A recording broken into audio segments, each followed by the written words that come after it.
Deus é bom, amém? Pode se assentar. Coisa boa, né, irmãos? Coisa boa é estar na casa de Deus, né? Aleluia. Dá um sorriso pro seu irmão, fala que bom que vieste. Hoje está todo mundo aí do colorido, as irmãs estão bonitas, nossos turbantes, ó. Não é? Aleluia.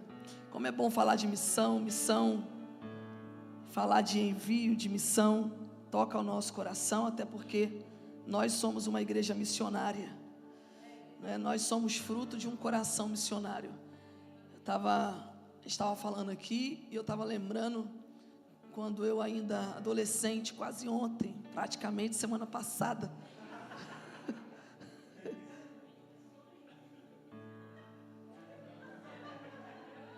O irmão está achando que está novo, né? E eu lembro de meu pai. Ele tinha um projeto missionário que ele era o Minamis, que era o Minamis em Ação. Era um ministério missionário e fazia cultos nas praças, né? Os irmãos aí do Rio de Janeiro, de Caxias, de Belfor Roxo, conhece a Praça do Pacificador, não tem? Hein, Catarina? É nós, Pacificador. E meu pai fazia muitas ações ali cruzadas, colocava palanque, evangelismos, né? E tinha essa chama missionária. Na nossa igreja, uma das frases que ele ministrava muito sobre nós, ele falava: missões ao soluço de Deus, né? No púlpito é missões ao soluço de Deus. Nós fomos, na juventude e na adolescência, impactados por esse coração missionário do meu pai, apóstolo Elias Gezende. E é interessante porque toda a juventude, adolescência, né, a maioria dessas pessoas, nós recebíamos muitas palavras proféticas nesse sentido, de sermos enviados, de sermos levantados. E grande parte dessa juventude, dessa adolescência, hoje estão servindo ao Senhor, são pastores, são líderes, foram para o campo missionário também. E nossa igreja é fruto desse coração missionário, né? Eu vim para cá, eu tinha acabado de fazer 22 anos, quase ontem também, praticamente 2 dias atrás, né? Tinha acabado de fazer 22 anos, o Senhor me desafiou a vir para cá, para 3 meses, um pastor estava com uma necessidade aqui, e aí ele falou: para 3 mesezinhos, vai, 3 meses, o que são 3 meses, né? Meu pai falou: você quer ir? Eu falei: quero, vou conhecer, né, outra cultura, outra realidade da igreja. Eu vou lá, pai, 3 meses, vou lá, pego lá a experiência, a gente cresce e depois volto para cá. Servir a Deus aqui, perto da minha família, né? E Deus olhando, sabe nada, inocente. Já lá vão quase 20 anos esses 3 meses, né? E nós também fruto, né, desse coração missionário que a nossa igreja ali no Brasil sempre teve, através do meu pai, meu apóstolo. E quando foi em 2009, nós iniciamos. Eu tinha 26 anos, pastor Anúbia 25 anos, e nós, debaixo da bênção, da cobertura espiritual dele, nós iniciamos a CF Church aqui em Alcochete, na sala da nossa casa, sem conhecer ninguém em Alcochete. Nós não viemos porque conhecíamos alguém, porque já tínhamos um grupo, nada disso. Nós viemos debaixo de uma visão de Deus, e nós fizemos um propósito de oração muito forte na altura, e o Senhor começou a me dar visão de Alcochete, visão da placa de Alcochete. Então nós viemos conhecer Alcochete para iniciar a igreja de Alcochete. Arrendamos a casa ali na 25 de abril e começamos os cultos ali. E nós, como igreja, só estamos de pé hoje.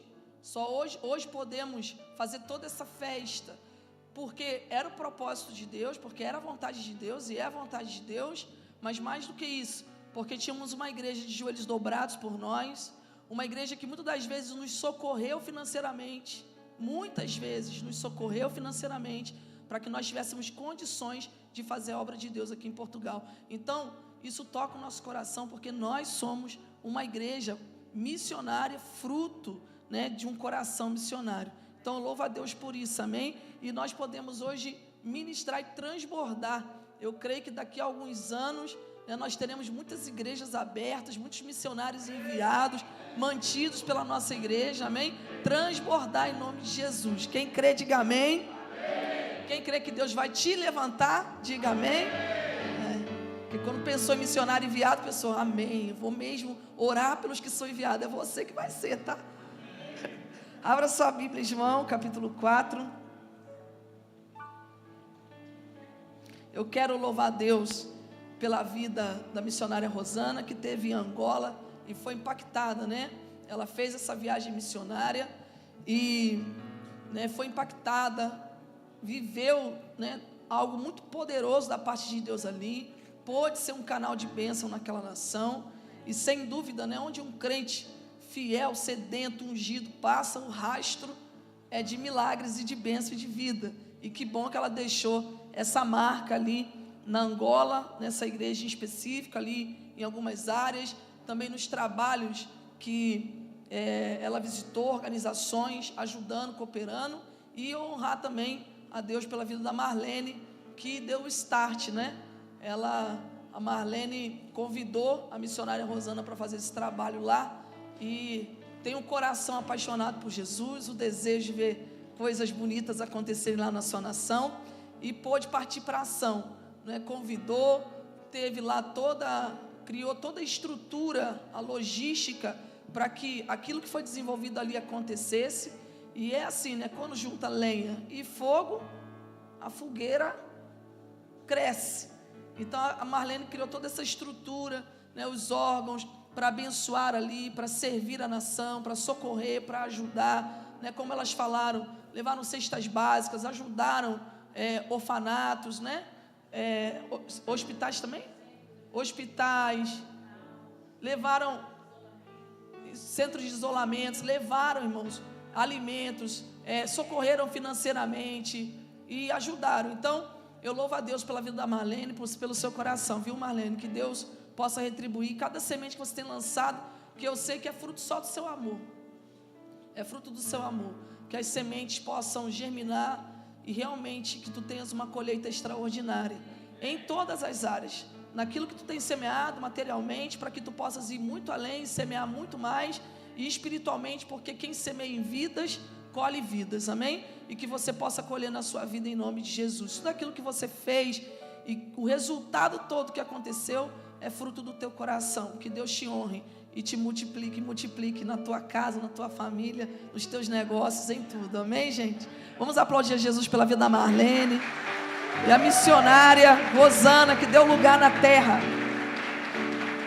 Nós ainda, como igreja, não temos um trabalho missionário, nós ainda como igreja, não desenvolvemos em outra nação, ainda não fazemos o nosso trabalho, ainda tem sido em Portugal de consolidação, mas eu louvo a Deus por essa ação e os frutos que essa ação gerou para a glória do nome de Jesus. João capítulo 4 diz assim, eu vou ler rápido, não vou me alongar, vou deixar só uma palavra para a nossa meditação. João 4 versículo 28, deixou pois a mulher o seu cântaro e foi à cidade e disse àqueles homens, vinde e vede um homem que me disse tudo quanto tenho feito, porventura não é este o Cristo? E saíram, pois, da cidade e foram ter com ele. Amém?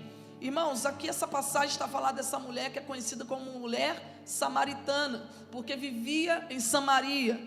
E no versículo 1 do capítulo 4, diz que, no versículo 4 do capítulo 4, diz que Jesus, ele deixou a Judéia e foi para a Galileia, e no versículo 4 ele fala, e era-lhe necessário passar por Samaria. Nós já ouvimos muitas vezes a respeito desse texto, quando fala, e era-lhe necessário, porque nada que Jesus faz, ele faz aleatoriamente. As coisas de Deus não são aleatórias, as coisas de Deus não calhou dele ir ali, calhou de fazer, calhou de chamar, não calha, não é aleatório. Tudo que Deus faz tem um propósito, um propósito, tem uma causa, tem uma meta, tem uma direção. O Senhor não faz nada por acaso, e o texto no versículo 4 quer enfatizar isso, quer enfatizar que era necessário porque não era uma questão de rota, não era uma questão de caminho, poderia ir por outras rotas, poderia ir por outros caminhos.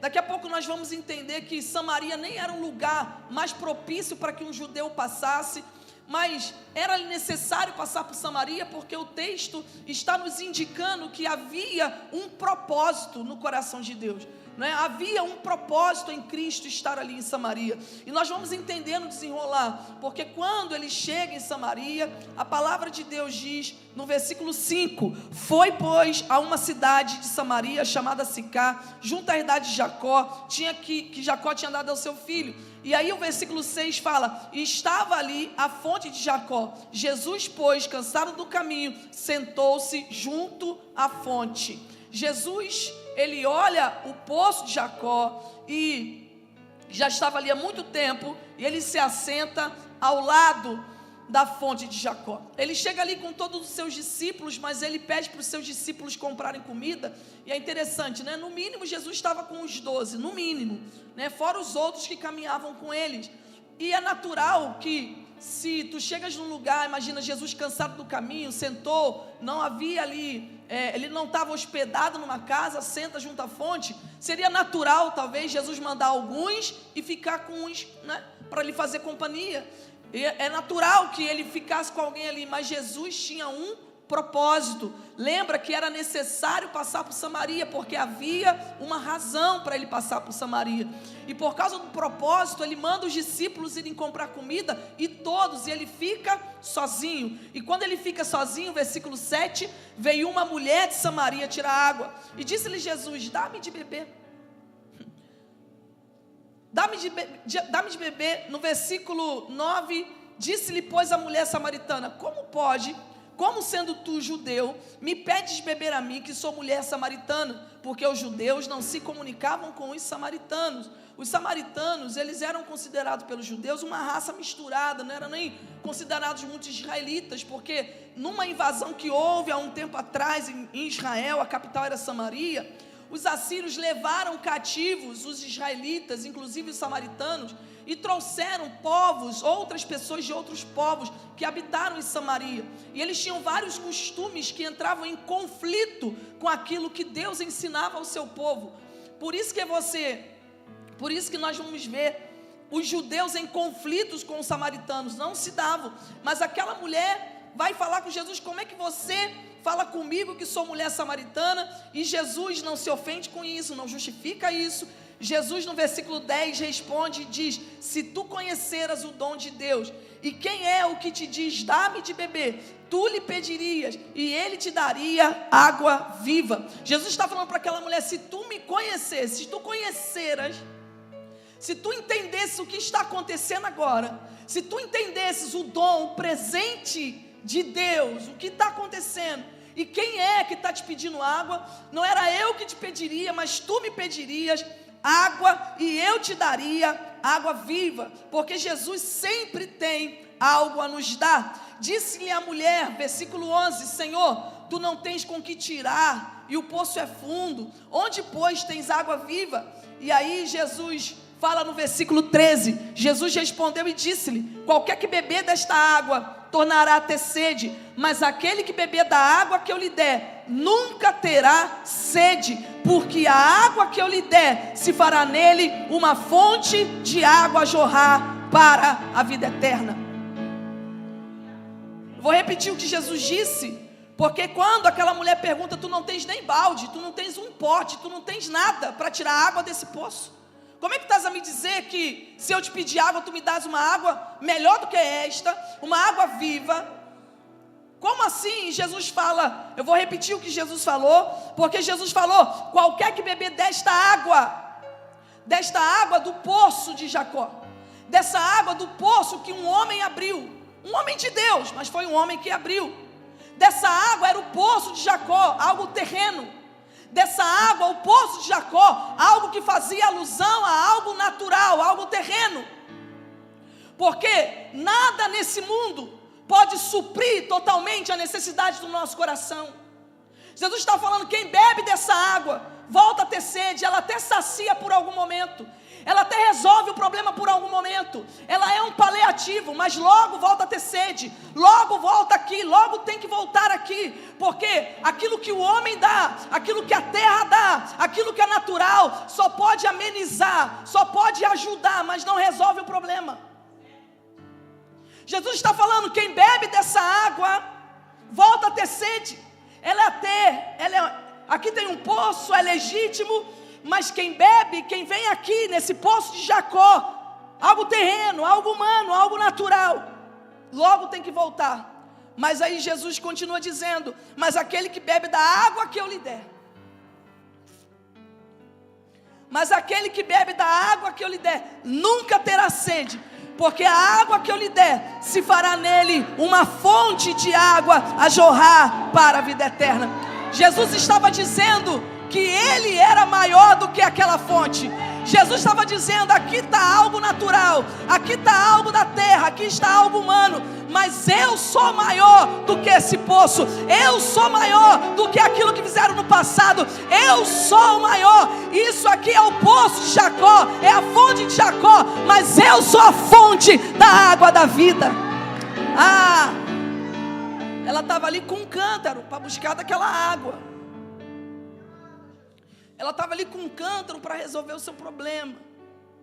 Ela estava ali com um cântaro para beber daquela água de Jacó, do poço de Jacó.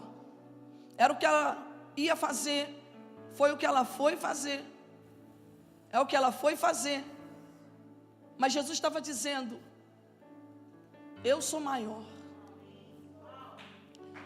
e a água que eu dou, e a água que eu dou é suficiente, não para saciar a tua sede por um momento, mas para saciar a tua sede, a ponto de do teu interior fluir rios de águas vivas.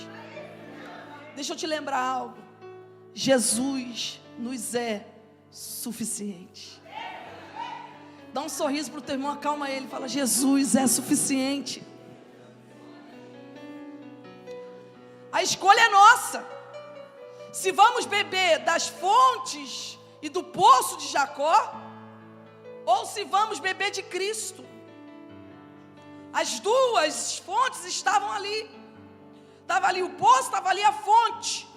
Nós é que vamos escolher, ou bebemos da água e nos alimentamos da água, ou nos alimentamos e nós bebemos da fonte que é Jesus. Me faz lembrar de Eclesiastes, quando Salomão, em cada capítulo, ao escrever esse livro de Eclesiastes, era um homem experimentado, já estava na sua velhice, o mais sábio, o homem mais sábio, escreveu mais de 3.000 provérbios, mas quando ele chega em Eclesiastes, ele está fazendo uma retrospectiva e uma introspectiva, e ele faz uma reflexão da sua vida, e lembrando que não era uma pessoa indouta, não era uma pessoa ignorante, não era uma pessoa leiga, era alguém que tinha um conhecimento extraordinário, uma sabedoria extraordinária. Nunca houve homem tão sábio quanto Salomão, a não ser Jesus, mas abaixo de Cristo, ele mesmo fala, não houve homem tão sábio e tão rico quanto Salomão. Mas ele faz uma introspectiva, e quando tu lês o livro de Eclesiastes, tu vais ver que ele tenta buscar nos prazeres dessa vida, e ele fala, é tudo vaidade. Ele tenta buscar no trabalho, então vou fazer da fonte da minha vida. Eu acho que o que tem sentido para a vida é o trabalho, construção, edificação, comprar, vender, trabalhar. E ele fala, isso é correr contra o vento, tudo é vaidade. Eu acho que o sentido da vida é alegria, é curtir, é aproveitar, é festa, é o lazer, é a curtição para trazer alegria ao coração. Mais uma vez, ele fala, vaidade, tudo vaidade, correr contra o vento. Ele vai buscando, nos prazeres, nas coisas que, eu não estou falando só de pecado, e nem vou colocar a questão do pecado, de coisas legítimas, mas ele fala, tudo é vaidade. Ele fala, no fim de tudo eu entendi algo, o que traz sentido à vida, o que é o propósito da vida, é temer a Deus, porque Ele vai pedir conta de todas as coisas. O temor do Senhor. Sabe, irmãos, às vezes nós buscamos em coisas aquilo que só Deus pode dar. Deus não precisa da nossa ajuda, Deus não precisa da ajuda de ninguém. Se temos pouco de Deus, se temos sentido vazio no nosso coração, se muitas vezes estamos perdidos, se muitas vezes estamos aflitos, não é porque Cristo não é suficiente, mas é porque bebemos muito mais das fontes dessa vida do que de Cristo Jesus. Temos muito mais tempo gasto com as coisas desta vida, trabalho, família, lazer, internet, tantas coisas para produzir, para vencer, para romper, e temos tão pouco tempo com Cristo. Hoje eu quero te trazer a memória que Cristo nos é suficiente. Aí Jesus fala para ela que do seu interior fluirão rios de águas vivas. E aí no versículo de número 15 ela fala: disse-lhe a mulher: Senhor, dá-me dessa água, para que não mais tenha sede e não venha mais aqui. Por esse versículo,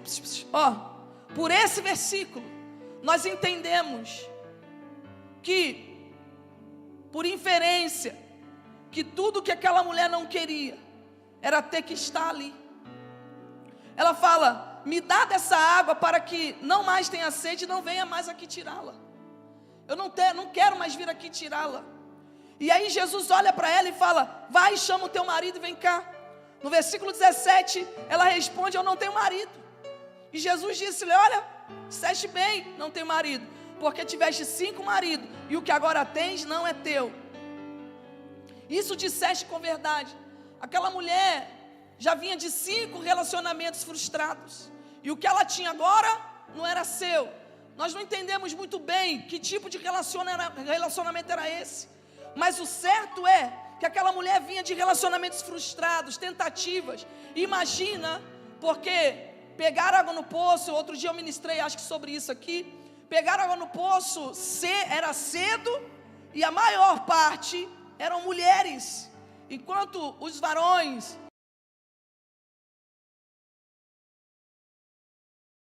o suprimento do seu lar, para o suprimento das suas necessidades. Então era natural as mulheres com um cântaro carregando águas para o suprimento das suas necessidades. Mas imagina o grupo de mulheres, a fila, e aquela mulher que já tinha passado por 5 relacionamentos, e agora o que ela estava não era dela. O que não acontecia ali? Porque a mulher gosta de falar, né? Isso é natural. A crente fala as coisas boas e coisas do céu. Até porque os nobres, quem é nobre não fala de pessoas, fala de projetos, né? Fala de propósito. Quem é, deixa eu usar a palavra certa, quem é medíocre, quem é pequeno, vive falando de outras pessoas e vai enrolando a sua vida.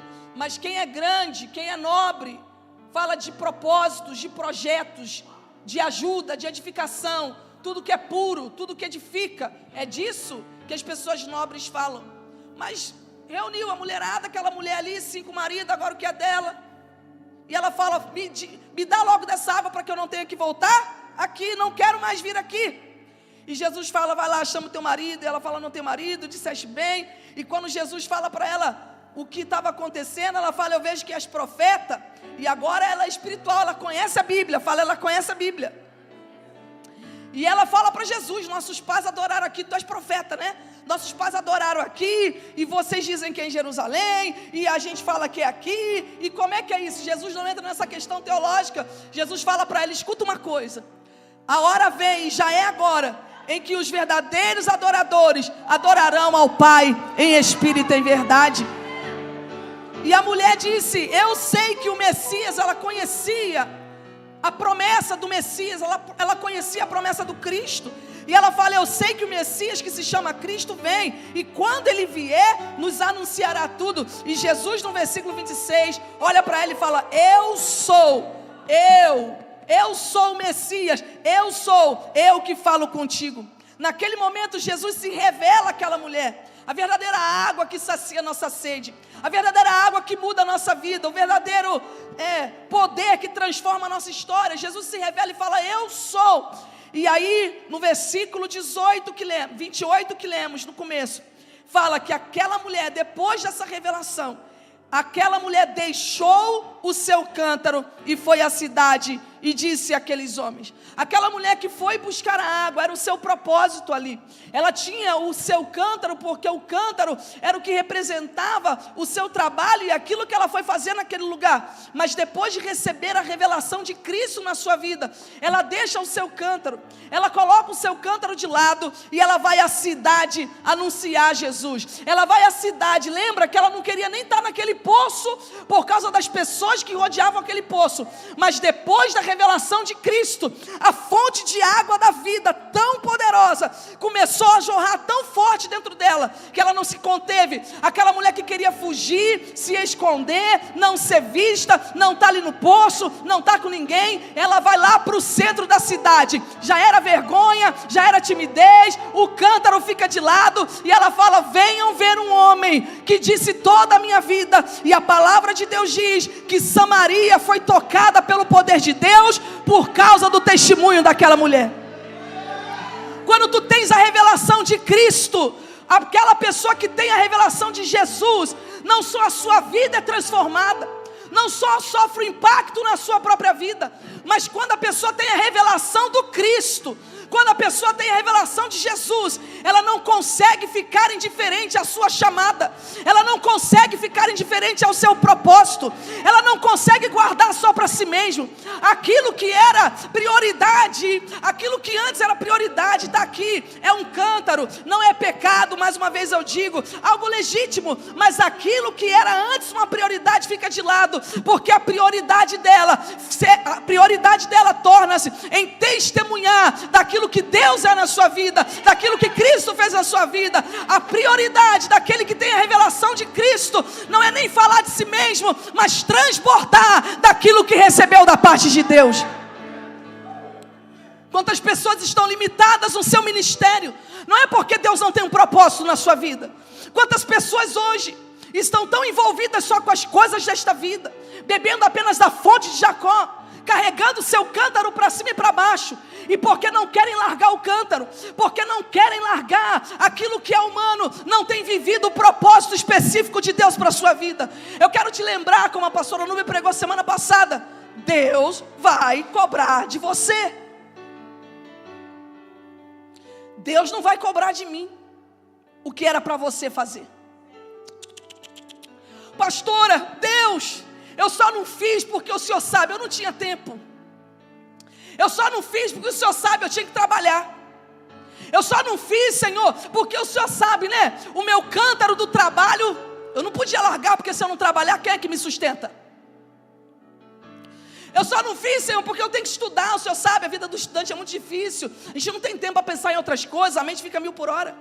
Senhor, eu só não fiz porque o cântaro da minha família, eu tenho que dar atenção à minha casa, à minha família, porque se eu não der, como é que a minha família vai ficar de pé, não é verdade? Senhor, eu só não fiz porque a minha vida é muito agitada. E outra, Senhor, eu tenho meus sonhos, o Senhor também realiza sonhos. E o meu sonho é fazer coisas diferentes, é me aventurar pela vida. Ah, eu só não fiz, Senhor, e as desculpas são muitas. E nós vamos mantendo o nosso cântaro, bebendo da água que tiramos dos poços dessa vida. Então tem que voltar lá no poço, porque logo a alma está aflita, logo a alma está em angústia. Daqui a pouco a família foi afetada, o trabalho foi afetado, finanças foi afetado, e tem que ficar voltando no poço de Jacó. Mas quem tem um encontro com Cristo, querido, escute isso. Tem muitas pessoas que não vivem um propósito de Deus. Não é porque Deus não tem um propósito maior para a sua vida, não é porque Deus não quer levantá-los como pregadores da palavra, como ganhadores de vida, como discipuladores, como líderes. Deus não quer levantá-los para profeta nas nações, mas é porque querem servir a Cristo sem largar o cântaro. Quem lembra que Jesus, ele olha para Pedro e fala: agora, pescou? Pesquei. Viu que eu tenho poder? Vi. Agora, meu filho, vem. Vem que eu vou te tornar pescador de homens. Mateus estava lá, era publicano, cobrador de impostos. Jesus passa e fala: vem, segue-me. E ele deixou tudo e seguiu a Jesus. Natanael estava sentado debaixo da árvore lá, descansando.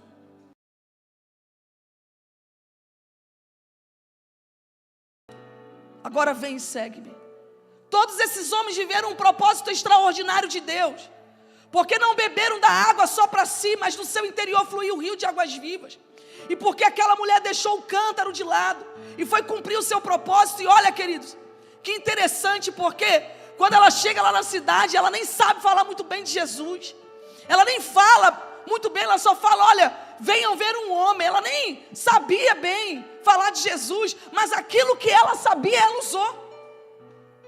Ela não tinha muito contexto sobre Cristo, mas ela chegou dizendo, venham ver um homem. Eu nem sei muito bem o que acontece, mas eu sei que Ele disse a minha vida. Ele disse a minha vida, Ele contou a minha história, Ele marcou a minha história. Não será porventura esse o Cristo? Está na hora, minha irmã, meu irmão, de tu te levantares como proclamador da palavra de Deus. Há pessoas ao teu lado que precisam beber da água que Cristo está derramando neste lugar na tua vida. Há pessoas que precisam ser tocadas pelo poder de Deus, e tu tens a resposta que esse mundo precisa. Pastora, mas quem sou eu? Eu nem sei a Bíblia toda. Quem disse que precisa saber a Bíblia toda? Pastora, quem sou eu? Nem tenho curso teológico. Quem disse que precisa de curso teológico? Pastora, quem sou eu? Só tenho um mês de crente. Melhor ainda, porque às vezes parece que o novo convertido tem mais fogo no coração do que aqueles que já passaram 10, 15 anos, que, já fiz muito, agora é só lustrar a minha coroa que as pedrinhas já estão tudo lá. Sabe, às vezes nós, queremos muito. Deus está falando, usa o que tu tens. Eu quero terminar essa mensagem falando de pelo menos 3 histórias. Uma, a menina que usou o cântaro, a menina que deixou o cântaro e foi fazer aquilo que Deus a chamou para fazer. Lá em Reis capítulo 5, ela trabalhava na casa de um senhor que era capitão, que era super renomado, respeitadíssimo na Síria, capitão do exército, o general, aquele que era o maior, era o ministro da defesa da nação. Mas a palavra de Deus diz que ele era tudo isso, porém leproso. Você vai entrar em casas, você vai estar com pessoas, escuta isso, você vai estar com pessoas, você vai entrar em casas que você pensa é para trabalhar, é para ajudar, é para desenvolver um projeto, e a pessoa linda, bonita por fora, você fala, essa pessoa não tem falta de nada, mas a palavra diz que ele era tudo isso, porém leproso.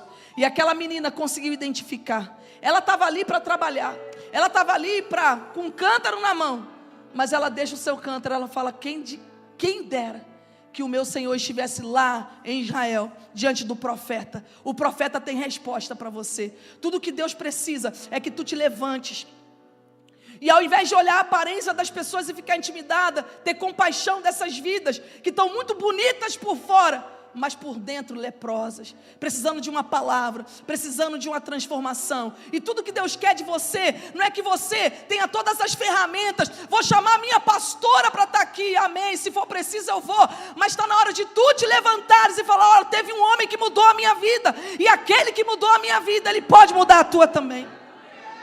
Era uma miúda, estava lá, mas teve a sua vida. Naamã foi lá em Israel, e quando chegou lá, ele foi curado da sua lepra, foi transformado na sua história. Quem sabe, irmãos, você está diante de situações e de pessoas que Deus já está incomodando o seu coração. Olha, Deus já tem movido o seu coração para falar do amor dele para essa pessoa, mas você fica pensando, Senhor, como é meu patrão? Como, Deus, esse homem tem tanta estrutura, tem tanta riqueza, como que eu vou falar? Deus está dizendo, ei, deixa o seu cântaro, deixa o cântaro da vergonha, deixa o cântaro da timidez, deixa o cântaro da procrastinação, fale do amor de Jesus a esta pessoa. Será que tu podes acordar o irmão do teu lado e dizer para ele, o Senhor quer te usar? O Senhor quer te usar. Aleluia. Essa mulher, ela saiu, essa aqui não conhecia quase nada, mas saiu do seu lugar e foi à cidade, sem se importar com o que os outros diziam, e toda uma nação foi impactada. E eu termino falando de Paulo, que teve uma visão do Senhor, e identificou uma chamada de Deus para a nação. E ele chega em Filipos, diga comigo Filipos. Diga mais uma vez Filipos. Ele tem uma visão das pessoas com traje típico, né, como a gente está hoje vestido. Falando, vem, atravessa a Macedônia. E a chamada dele para aquele momento não foi na sua nação, quem está me ouvindo, diga amém. Mas foi em outra nação, em Filipos. E Paulo chega lá, e todos os dias ele ia orar, mas no caminho ele encontra algumas mulheres, prega a palavra de Deus. Uma menina é liberta, a cidade é transformada, e através daquela ida de Paulo a Filipos, a Europa, o evangelho chegou em toda a Europa. Uma ação. E a primeira pessoa que foi salva na Europa foi uma mulher chamada Lídia. Que a mulher propaga mais rápido o evangelho, né?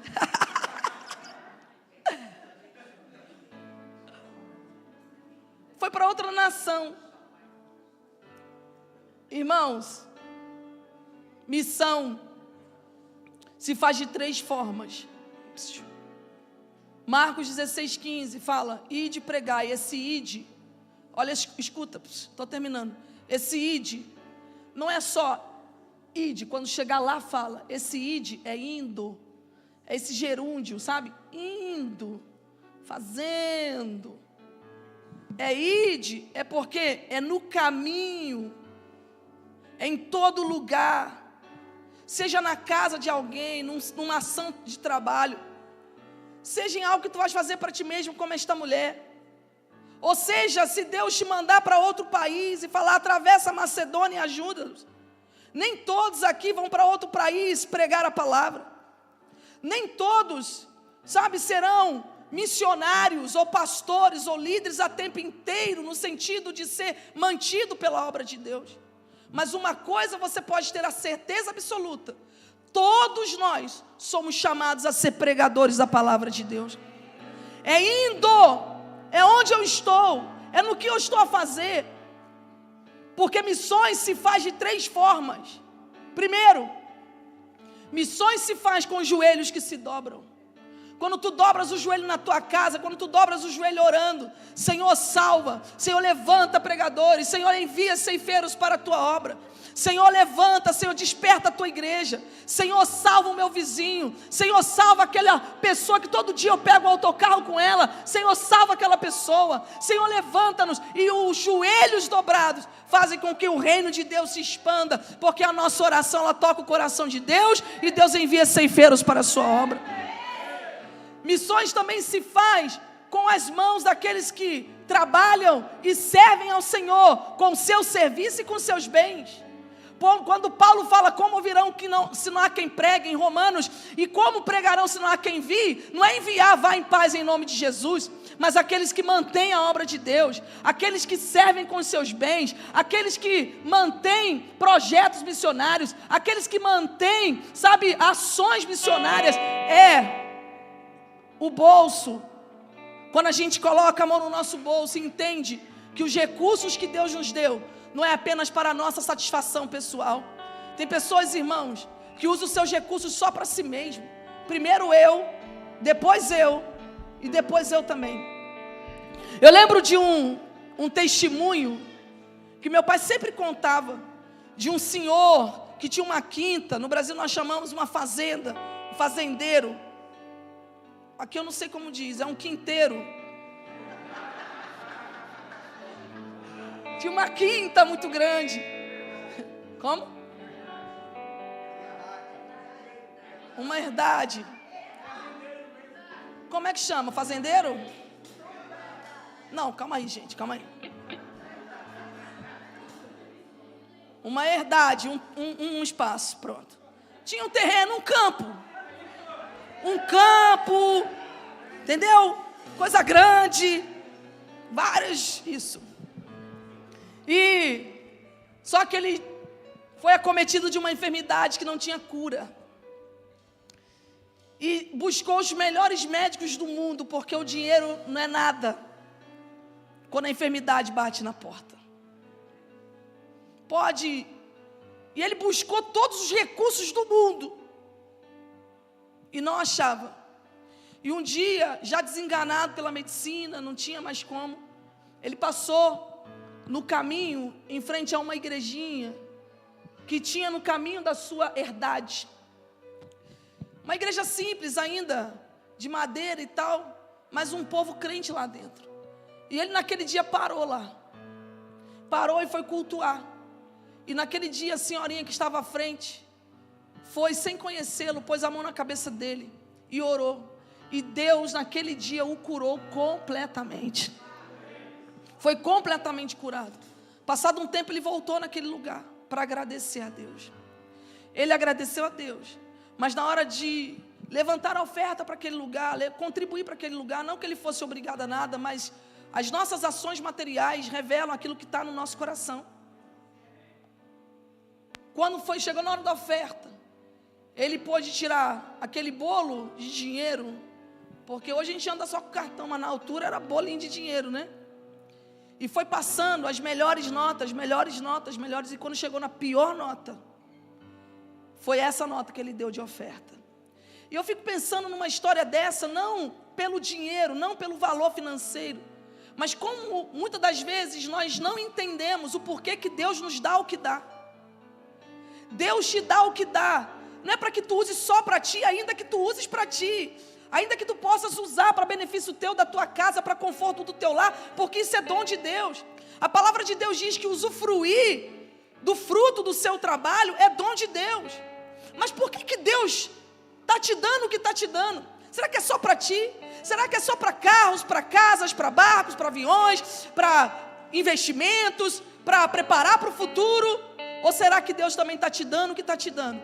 Para que tu possas investir em almas, para que o reino de Deus cresça, para que a obra de Deus não sofra, para que a obra de Deus não seja feita gemendo, mas seja feita com leveza, que o dinheiro não seja para nós um impedimento de fazer a obra de Deus. Então missões também se faz com as mãos daqueles que servem e entendem que também servem a Deus com seus bens.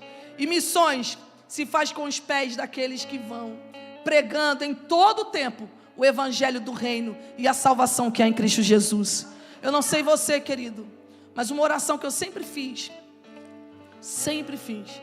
falei: Deus, eu não quero passar por esse mundo, eu quero, Deus, marcar minha geração. Senhor, eu não sei tudo que o Senhor tem para mim, mas eu quero viver aquilo que o Senhor tem para mim até a última gota. Eu lembro de, muito novinha, ajoelhar e falar: Deus, eu quero marcar minha geração. Senhor, eu quero ganhar vidas. Senhor, eu quero marcar minha geração. Senhor, eu quero marcar minha geração. Eu quero ser um instrumento do Senhor. Eu quero ser um instrumento para a Tua glória. E até hoje, quando eu dobro os meus joelhos, eu falo: Deus, que eu nunca perca essa chama no meu coração. Senhor, que esse desejo permaneça, porque eu quero marcar a minha geração. E se Jesus tardar,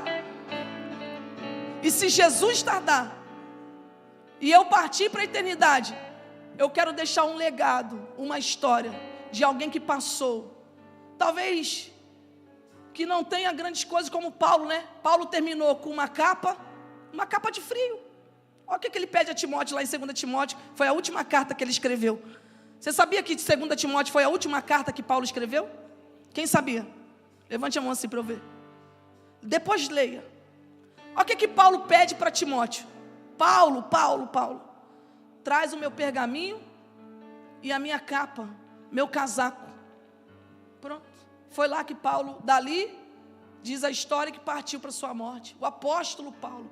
Talvez nós não deixemos grandes heranças materiais, grandes bens, mas um legado de amor por Deus, de vidas que se converteram, que foram tocadas pelo poder de Deus. E isso eu quero levar para a eternidade.